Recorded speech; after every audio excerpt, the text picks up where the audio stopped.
he's absolutely right. I think if I have to say, the buck stops with the consultant, with the architect. That's where it all starts. If we have not taken care of it in our design, I think every other measure that we take on the mechanical side, on the electrical side, on the plumbing side will all fail. I think the important thing here in my personal experience of the past 20 years working here has also been that two good things have happened. One, all clients, all developers have now woken up to the importance of this. I have to admit that more than the consultants, our clients are actually far more careful, are far more conservative in their approach towards fire safety. And that is now kind of percolated down to every level where there is no compromise. It's not about doing a little bit compromise due to cost here and there, but actually there's no compromise. So at the level or at the large scale buildings that we do, I have to admit that all kinds have driven us to a zero compromise situation right now, which is good news for everybody. But having said this, I want to talk about our own community, my own fraternity. I feel that there is a general lack of awareness amongst the consultants.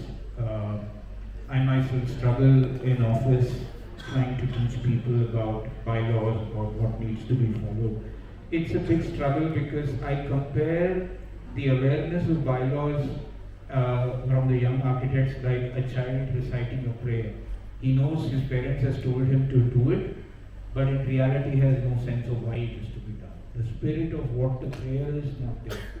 I think what is happening with the bylaws is for most consultants today is that it looks like a tough document to read and you don't want to read it. You just want somebody to tell you do this, don't do this, don't do this and do this.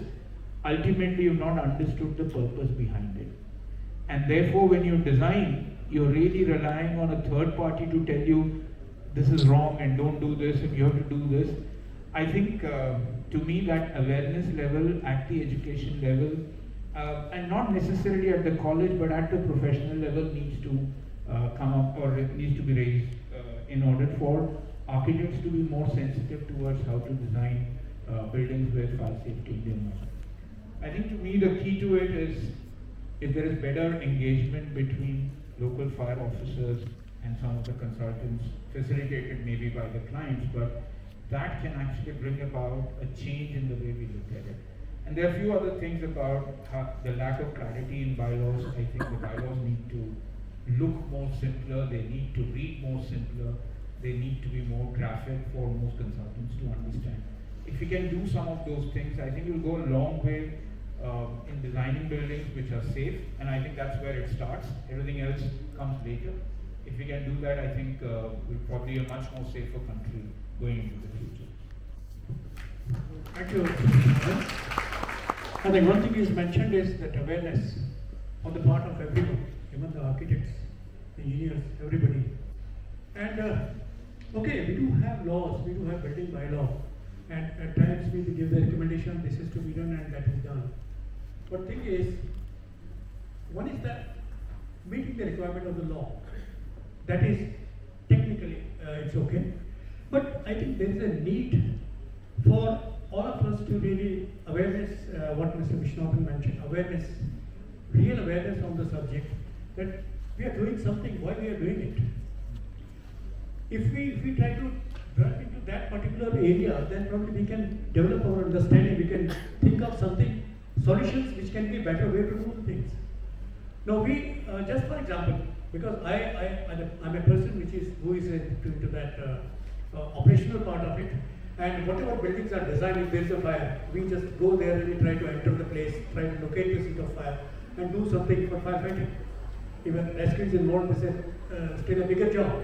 Now in that context, what we want is that things should be easy for everyone. People to get out, and people to, those who are entering the building to conduct rescue or firefighting, for them also they need again visibility, something which is required. Now there are two things which are very relevant to this when we talk about building design and fire safety or maybe life safety. That is, for example, compartmentation.